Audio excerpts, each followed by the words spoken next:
So meekness, therefore, does not only become inward. It is not an inward thing. It is not that, the way I am poor in spirit, you cannot see that. The way I am mourning, you may not know. But when I am meek, I cannot be meek, and it is not reflected in my relationship with you or with another person. Now, so the word meek, I was looking at where it is used. At least today we have one medicine woman. Okay. Who is Ima? Who is Ima? What Ima? Who are you? Are you a medicine woman, or are you a? I'm not. She sells drugs, so she is a drug. Ima, are you hearing what these people are calling you?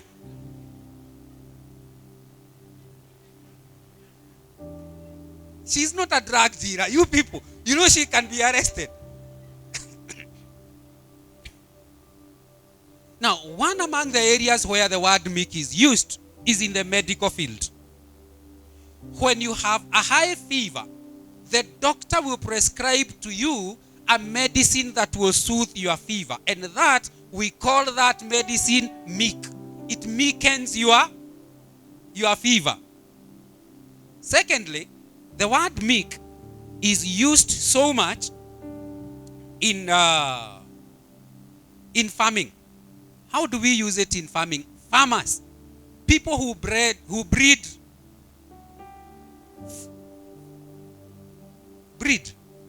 Okay, people who breed horses. Because a horse, can you imagine the power of a horse? If you are to ride on a horse that has not been broken, that has not been meekened, it will be destructive. I think we are in agreement. The power of a horse, if you tried to ride on it without it being meek. So the farmers now will talk about a horse that has gone through a process of being made meek. We call that process breaking the horse.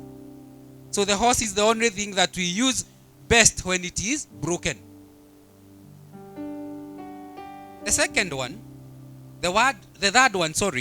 The word meek is used by sailors on the sea. How do they use that word? You know how the sea can be very humid and very hot. So there is a time that a wind that is calm comes around, and they call such a wind a meek wind. So it is used in the medical field, it is used by farmers, it is used by sailors. Now let us look what is common among those uses. Now, medicine can be meek. It can meeken your situation physically. But I want to tell you, it can only be meek when it is used to certain levels, to the accepted levels. Just like a wind, just like a horse. A horse is power that is put under control. The wind that is meek is power that has been put under control. And medicine, if you took it beyond the controlled measure, would be destructive. And the same thing, meekness, I want to define it as power that has been put under control. Praise the Lord. So a man that is weak is not a weak man. He has all the power that it has been put under control. And to illustrate my point here, I want to give us a story, a true story.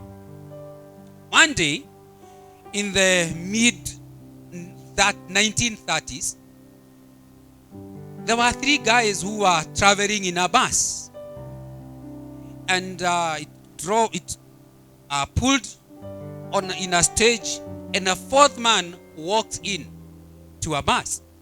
And the three gentlemen who are there, three young men, started hailing abuse on this man because of his skin color.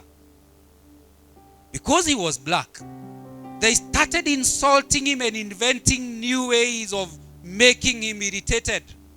But the man, having realized he is in a hostile environment, the bus fortunately was not full, so he opted to leave where he was seated and go and sit right at the back. And after he did that, they continued following him with abuse and demeaning him, and he chose not to do anything and not to say anything until a moment when he was alighting. When he was coming to alight, because the young men were seated near the driver, and he was coming to alight, they thought he was coming for a fight. But there were 3 guys and he was alone. So there was no way in their mind he could empower them. But he reached into his pocket and he gave them this card. Kindly, Mus. He gave them each a business card. And in the business card that he gave, a true story, this is the business card that he gave them.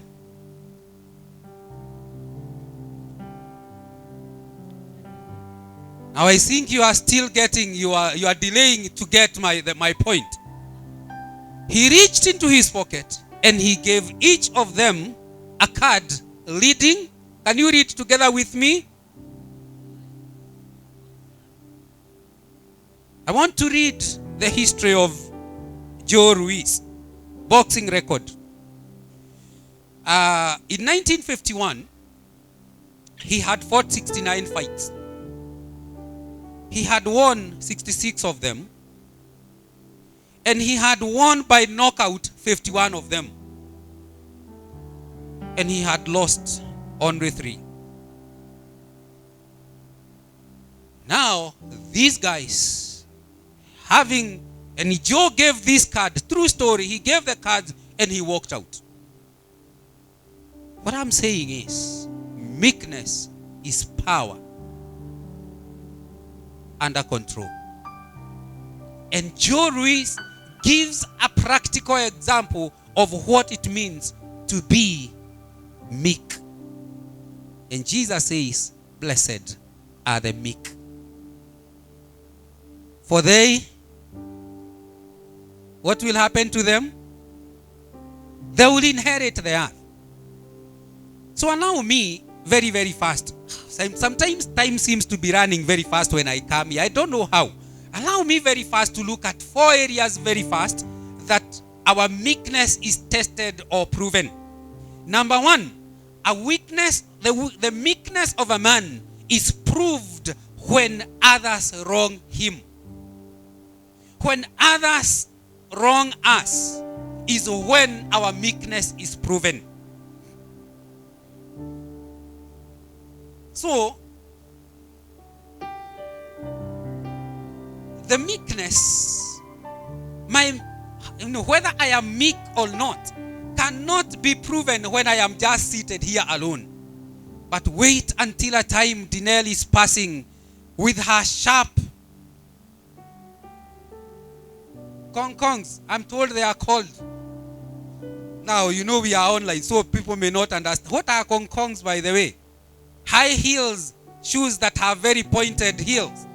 Until she is passing around and he steps on my toes. And the meekness of a person comes in at that point. I'll not forget an illustration I have given here many times when I was walking in town. And a man, we were walking in town, and sometimes how when you are avoiding head-on collision, you go this way and the other guy goes the same way. And you go this way and he comes another way. And it happened that day. I think it was on Adgara Street as I walked. I went this way, the guy walked this way. I went this way, he walked this way. And finally, he called me cuckoo. And the meekness of such a man cannot happen. The meekness of a man will not happen until there is a situation that stirs you from within.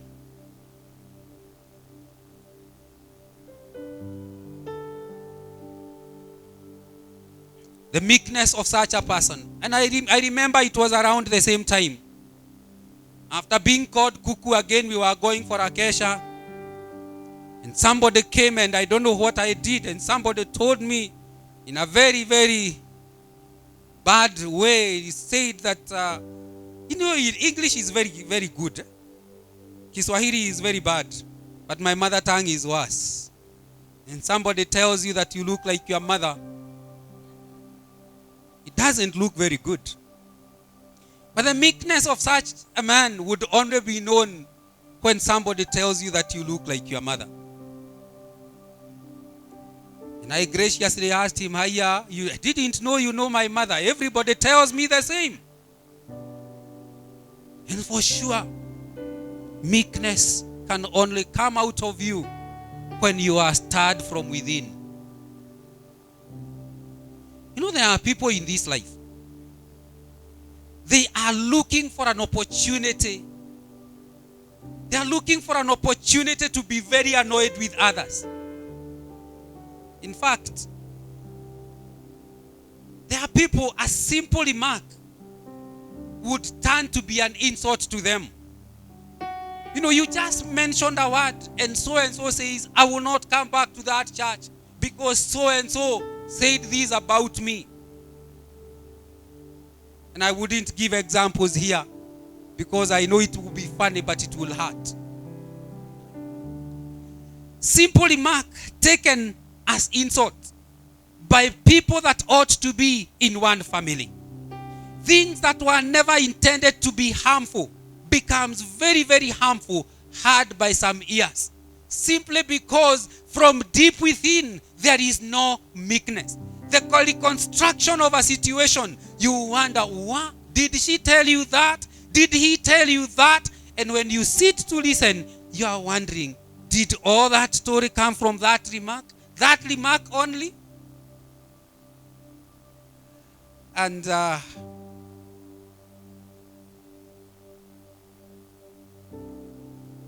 imagine somebody who you are walking in the streets and you don't see them. And the next time they come and say, "See Elder so-and-so, the way he looks. I met him in the street and he couldn't even listen to say hi. He is proud. He is arrogant."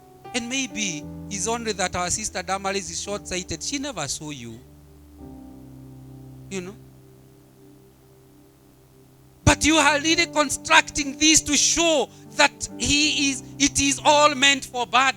It is meant for for a very negative thing. There are people who are always alert to the slightest cause of annoyance. See, you know them. That cannot be a meek person. The slightest provocation, they will be annoyed. There are others who will walk in the street and they are dragging their coat so that somebody can step on it, so that they get a point of really destroying them. They want the pressure of knocking you down. That is not a meek spirit. Today I have so many stories and my time is over. I don't know what to do with this. Maybe I will talk with the elders to see whether I can break it into two. When I was growing up, true story again. Today I have many true stories. True story. When I was growing up, we had a neighbor. And this neighbor was a woman. An old lady, not, maybe now I think she was my age when I was a small boy. So she was not an old lady, neither was she a young lady. She would always cook outside her house with a charcoal jiko. What we call jiko in our setup. She would cook with a jiko outside her house and wait until, as the boys are playing out there, the ball closes over to her compound.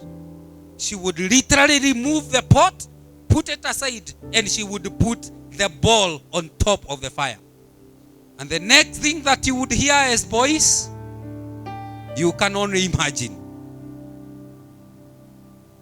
Many years later, when I grew up, I discovered she was a cousin to my mother, and my mother never told me. I think she was too embarrassed to be to be related to such a person. I think my mother owes me an apology, because by the way, we had nicknamed her Danger Woman. Wait until the ball closes over. She would rather stop cooking and make sure she cooks your ball. And there are people in our midst here who are worse than the Danger Woman. They are looking for the slightest opportunity to be provoked. And I look at it now and I wonder, surely, when a ball strays in your compound, what harm has it done? Maybe thinking about it now, maybe we may have broken her window pane one time. It is possible. But really, does that mean that all the balls and all the children are guilty of such a small thing? The meek do not have such a short fuse. Some people have not even the smallest fuse. They are blowing off at the smallest change of temperature. So the meek are proved in their way of dealing with others. How do you deal with situations when people wrong you? That will be the proof of meekness. Again, a true story. Am I coming to preach or to give stories? But I'm just illustrating. There was a bishop, I forget his name. I didn't write his name as I was doing there was a bishop in Scotland, an old man, who was living with his servant, a man.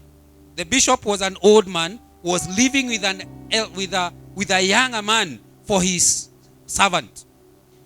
And the bishop was such a gracious man. So one morning, this servant was very, very forgetful. And he woke up one morning and he would go fishing and leave the boss in the house. And this particular morning, he woke up very early because he longed to go and do fishing. It was okay with the boss for him to go fishing. He woke up and went fishing, and he fished the whole day until late in the evening. And he came back home. When he came back home, the gracious bishop told his servant, kindly next time when you are going fishing, make sure you leave me the keys to the house if you lock me in. Graciously. Now you are taking time to catch this joke. That is the pointer. Okay, let me now put it in black and white. The servant locked the boss in the house and went with the keys. Until the evening when he comes. Now, I am sure, if it was some of you, it was... Can you imagine your house help? She has gone and locked you in the house, and she comes, it is 5 in the evening. And she comes and opens, and you are like, oh, sorry. I don't know whether she would even have time to say sorry. You will have packed already for her to go. But the gracious bishop comes and says, kindly next time when you are going fishing, make sure you leave me the keys to the house. Dear friends, what kind of a fuse do you have as you relate with others? Are you the kind of a person who throws the whole of their weight when something small happens? When you are dealing with people who are wrong, can your meekness be at the fore? Can I wrong you and still know that even when I have wronged my brother, when I have wronged my sister, they will be gracious to me? A story is told. I don't know, how did I prepare this? A story is told very fast of a father who wanted to teach his son what is meekness. And he told the son who could not control his temper, every time you get annoyed, take a nail, take a hammer, and hammer on this wall. One nail. Every time you lose your temper. And he gave him a packet of nails and a hammer. And the young boy felt at least he has a way of now showing how annoyed he can be. And every time he was annoyed, he would take a hammer and he would hammer a nail on that wall. And he continued doing that, and he continued, trying to control his anger. And with time, he could rejoice and say, the first day, he had already hammered 7 nails on that wall. And it continued reducing until a day he went back to the father, rejoicing and saying, Dad, believe you me, today I have not even nailed one on the wall. And the dad now goes back and tells him, now, every time you've been able to control your anger, I want you to go there and remove 1 nail. And the boy, every day he tried, he was able to avert his anger. He would go and pluck out 1 nail.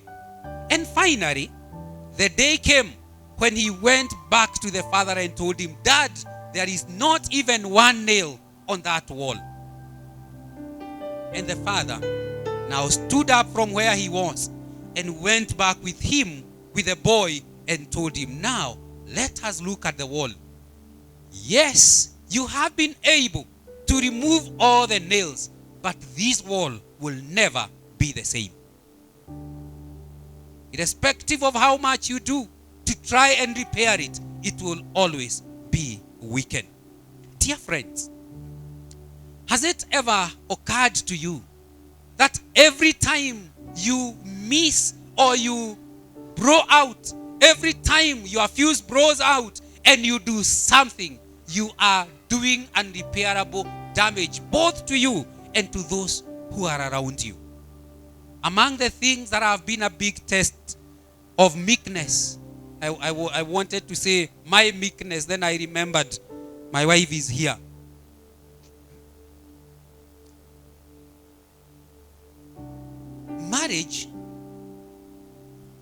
Marriage has been the biggest test of meekness among people.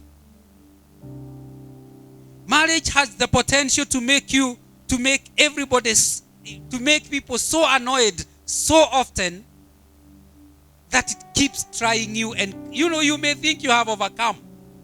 And looking at you, you look like, some people look like they have overcome. Or they are saying no.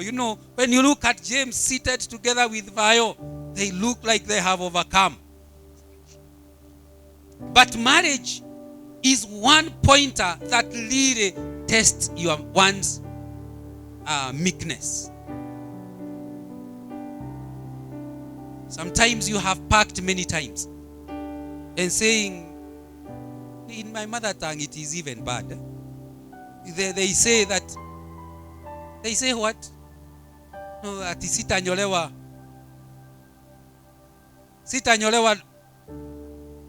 movie huku. I mean, they keep things packed. Sitanyolewa white hair or gray hair in my home. And I can hear many people are identifying with this, that my marriage has been a pointer to my meekness.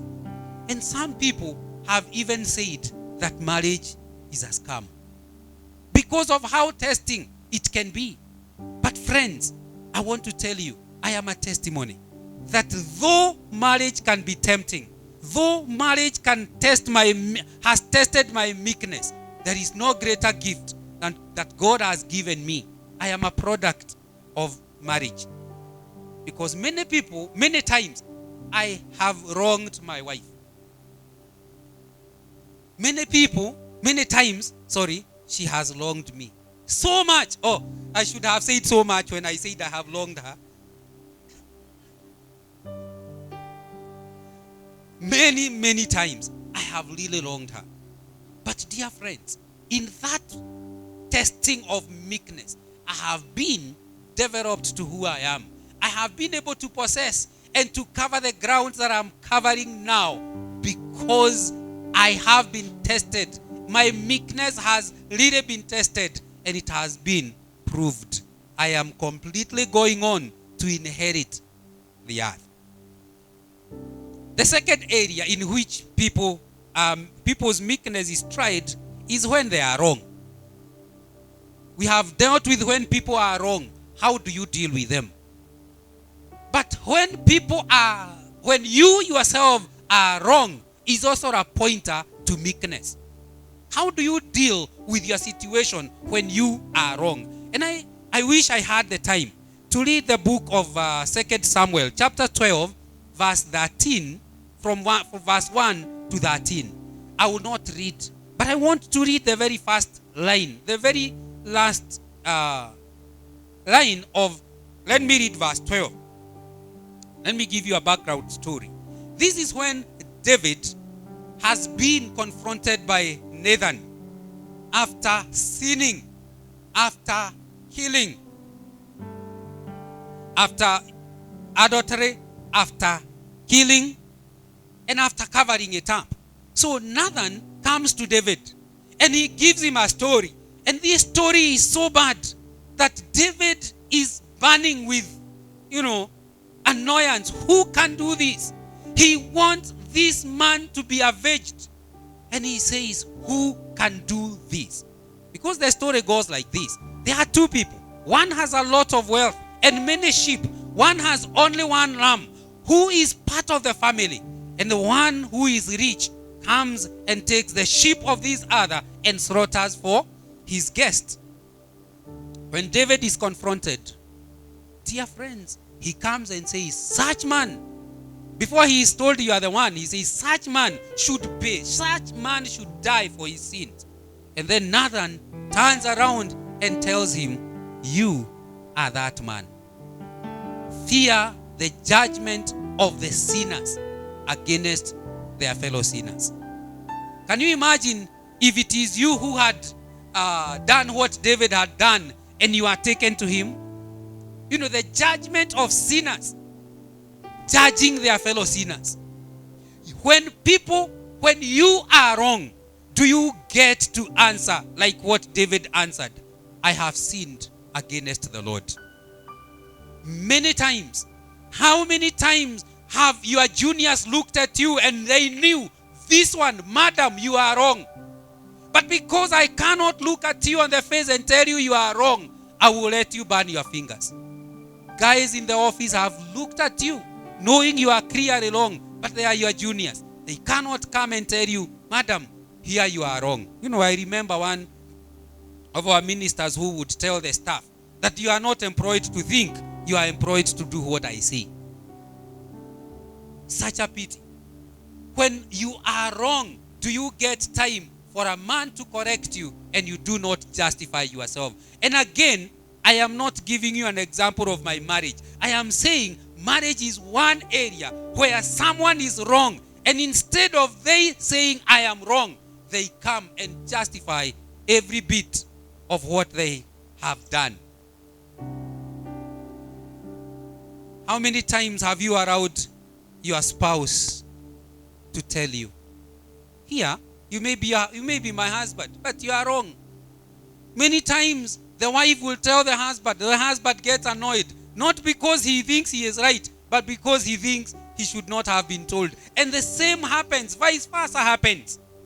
And that is not only on the married, but even on the young and friends who keep wanting to be right all the time. Thirdly, our meekness is proven when others disagree with us. We have said number one, when other people wrong you, your meekness is proven. When you are wrong, can people correct you and still have the grace to take it in and say, clearly, I am wrong. The third one is when others disagree with you. I don't know whether you have ever observed people who live to be right. There are people who would sacrifice everything to prove themselves right. People who must win, despite of the situation. And again, in marriage it happens a lot. Sometimes you are brought cases and you are wondering, just that, none of you is willing to be wrong None of you is willing to just disagree graciously. Must you win? Must you win? And people have continually lost friends so that they can win an argument. But meekness demands that you may be willing and ready to lose in an argument so that you can keep a friend. When people disagree with you, must you push yourself to win? Many marriages started at the level of friendship. You are friends, good friends. But with the time, one person has continually been winning. And the other one realized, I am here to lose. So they threw their hands in the air, and there is nothing you can do to connect these two people. They are completely disconnected. And the problem is, there is one person who cannot lose.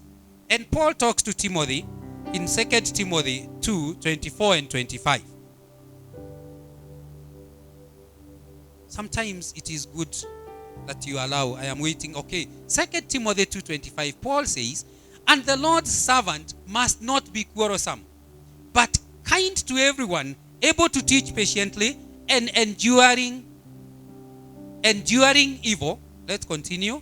Correcting his opponent with gentleness. That word is the same as meekness. Correcting his opponent. The other version, the other translation talks about those who disagree with him, correcting with meekness. Let me read King James so that and the servant of the Lord must not strive. Dear friends, you are the servants of God. You must not live to strive.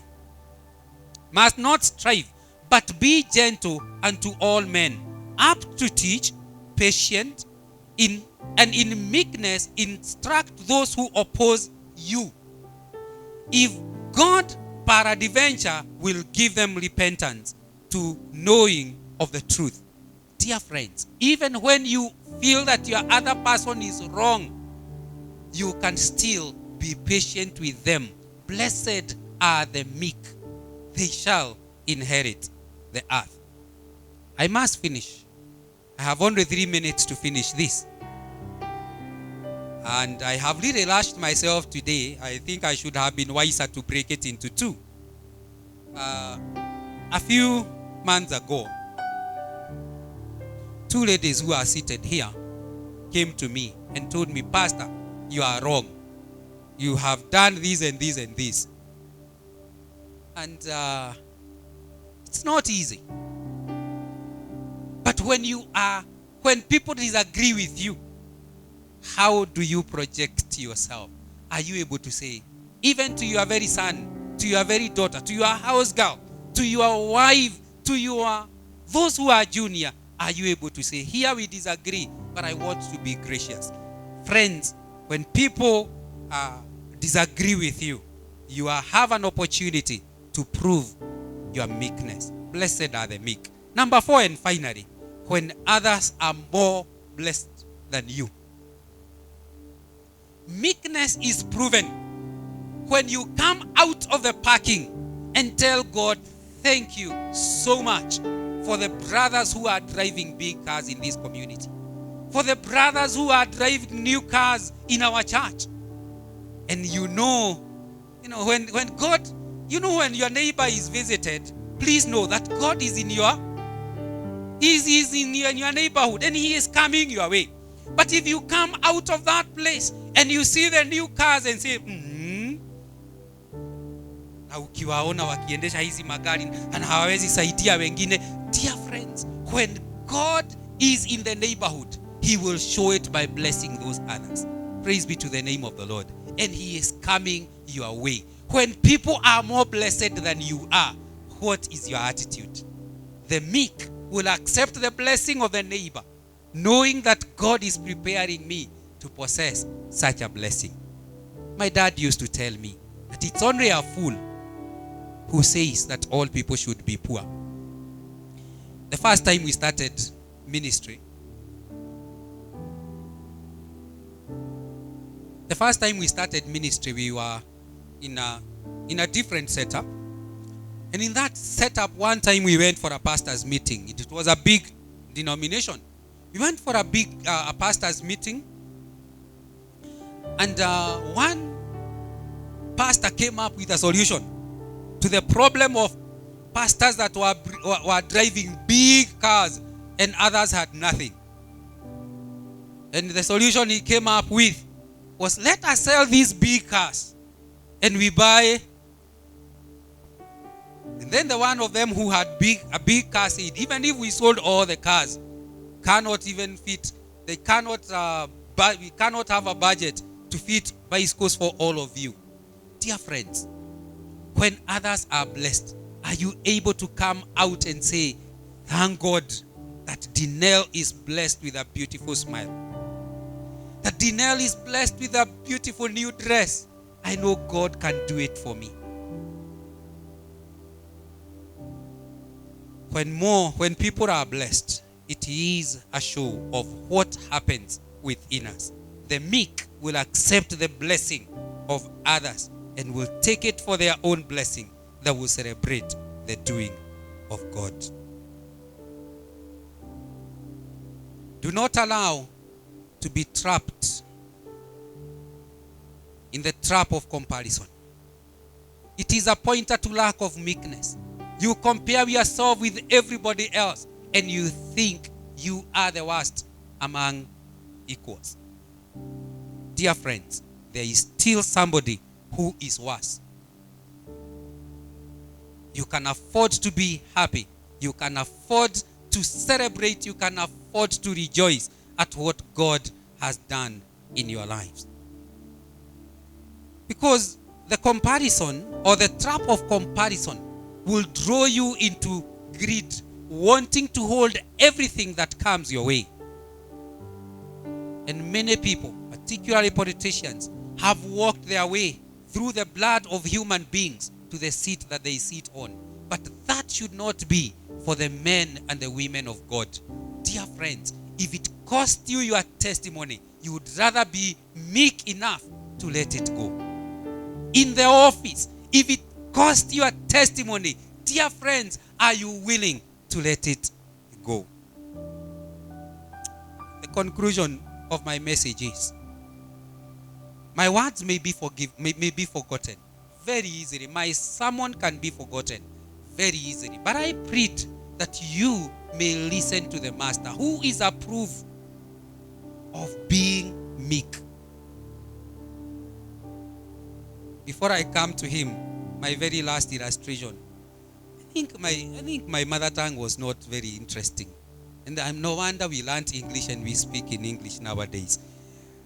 In my mother tongue, and those who are there would associate with this, would relate with this. When people really wrong you, our mother tongue has a saying that you will sip me. Now that I'm talking about sipping, you will sip me like that, and you will do what? Where are the Kikuyus in army? At you will.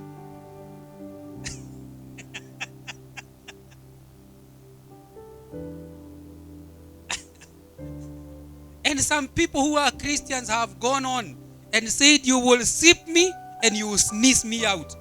Because bitterness is not the word. I will deal with you in such a way.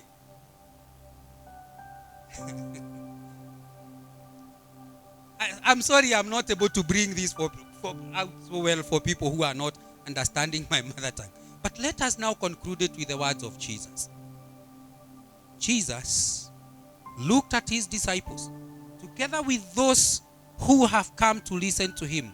He opened his mouth, the Bible says, and taught them. And it is not coincidental that the Bible says he opened his mouth, because he could teach them without opening his mouth. Just by sheer presence was a lesson enough. How he did things was a lesson enough. But this one, he decided that they need to hear this. That take Matthew 11:29. Matthew 11:29. Jesus says, take my yoke upon you and learn from me, for I am gentle. Now, please give me the one that uses the word meek, so that I will avoid taking too many interchange here and there.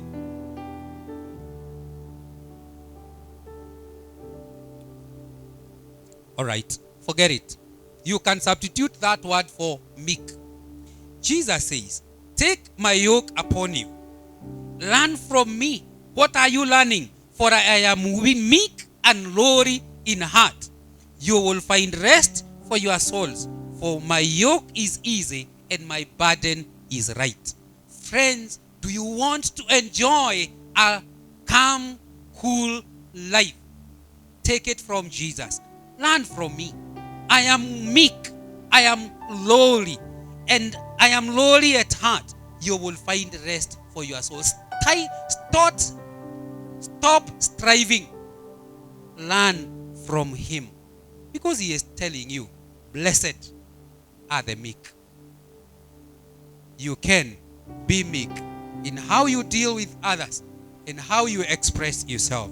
And I want to read one definition of a man that has really impressed me with his definition. And for some reason, I need to open my... Okay, now. When my closing, it is my computer became selective and somehow didn't save that. But I want to say, meekness is the realization of oneself. I'm paraphrasing that particular quotation. That it's a realization of one inner being and the expression of that inner being to others. When you realize who you are, how poor you are in spirit, and how you should mourn for your state of mind. When your brother is wrong, when others wrong you, you will deal with them with a meekness that will point to Jesus.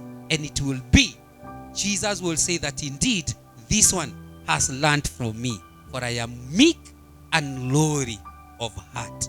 You can be lowly of heart. Shall we stand up?